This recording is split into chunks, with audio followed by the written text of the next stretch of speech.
Okay, so we're now going to go in and start adapting our original piece of script so that it now runs for every single plane that we have there.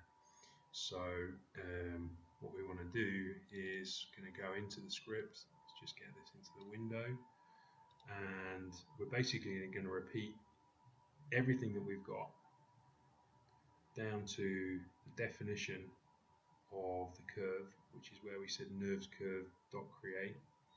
So up here we can start making a new loop, and we're going to make a new counter. We can't use I, we need to use a different letter. I'm going to call it P so we remember it's the plane. So for every single plane we are we're going to repeat the definition of the curve, and we can say, so create a counter, set it to 0 until that counter, or while that counter is less than plane.count, which is like doing the length component in Grasshopper. We're going to increase the size of that plane, or increase the counter value. I've got an extra colon there which I shouldn't have, so I just need int p equals 0 semicolon p less than plane.count semicolon p plus plus, and we're going to repeat that right the way down to here. So if we hit OK now, we'd get an error message because we're creating this thing called super here and then sending it to the output, which isn't gonna work for us.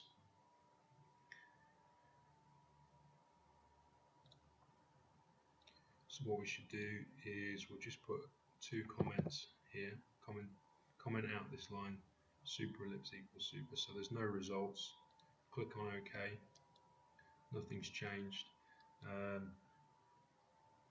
2 other inputs, before we just use a single value for A and B, but now what we set up is a system where the Y values here we can use for B, and the line lengths we're going to use for A, so we can connect up.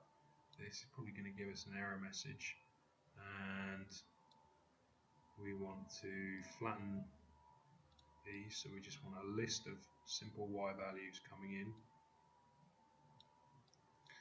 and we need to go in and we need to say that this value now is going to be a list of values, and this value for B is also going to be a list of values.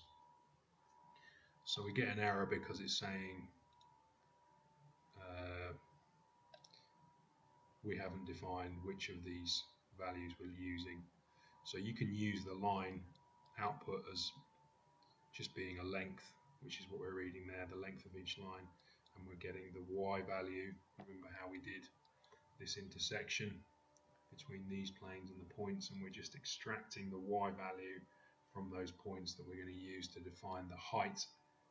So the B is going to give us the height of the profile in each case. So what do we need to go in and fix? So what we actually need here is, first of all, we have to think about how we're going to get the data out, and this time we're going to make another data structure type which is called a list. We're going to make a list of nerves curves, and we're going to call them supers because these are our super ellipses. It's going to be a new list, and we need to tell it what type of list we're getting out of here. So we're getting the supers. So when we define super right here at the end of our loop, we can say supers dot add super,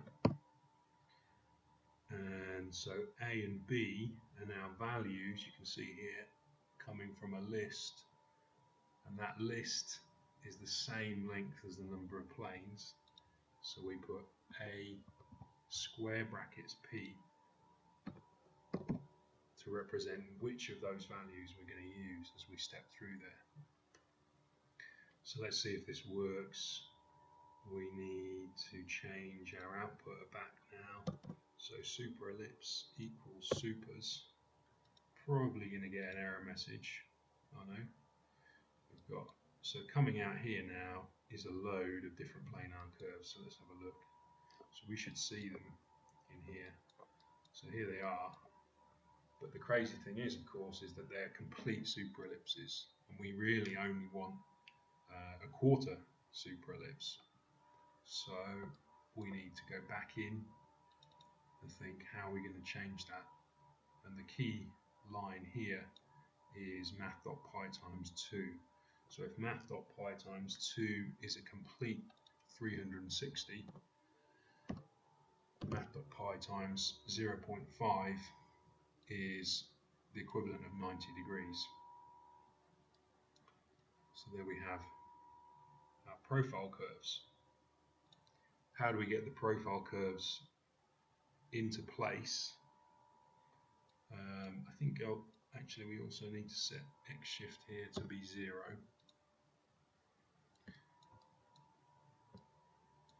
So these are all laid out in plane. We want to map those now from the XY plane to these planes, so we can use a very useful component, the orient component. So we're going from the XY, which is set by default, and the plane that we want to go to, let's put this up here.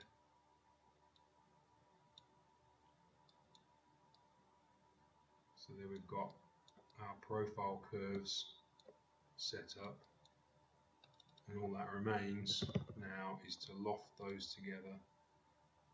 And so we grab that geometry and we'll set the loft options to closed, commit changes, and now we are free to manipulate the model and try and get a nice close match. So what can we change? Well, obviously any of the parameters. The number of points won't really make a difference. Probably need about 30 to get a good, but what will make a difference is these parameters here. You can see, if you check some pictures of the stadium, you can see it's quite square at this curved corner here. So what I find is that the parameter Rx for the profile curves needs to be quite small. And what happens when we change Ry? That should be also quite small because it's quite vertical. So both of those need to be fairly small. This is just a rendering error, so we can check that that is giving us a smooth surface. You can see it gets a little bit. We've got lots of iso curves there because we've got maybe too many points set up. But you can already see this is becoming quite close to what we had in the actual stadium. Let's just get rid of that for a second. So we can manipulate those. X shift doesn't really do anything here. It's all it's going to do. If we give it a shift, it's going to allow us to effectively scale it inwards. So 0 just keeps it on the original curve. So we don't really need to change that. If we want to manipulate the form, we need to open. You don't need to save anything. Open Aviva control. So the only downside of this method of mapping in data is that if we want to say we want to increase the height, so round here this corresponds with the low point. Sorry, this corresponds with this edge here. So if we want to increase the height there, I could grab 2 control curves and maybe set that to ortho. Start to move those up. You can see that the reference curve hasn't changed yet, and to get that update to happen, I need to right click in Grasshopper, hit recompute. I know first I need to save the file and then it updates. So the effect that had was to pop this end up here. So you can manipulate this control curve, and obviously you can also go back and shift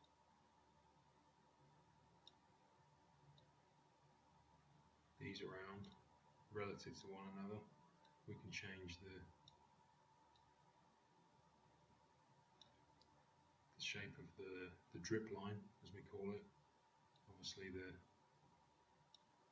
R values can be manipulated.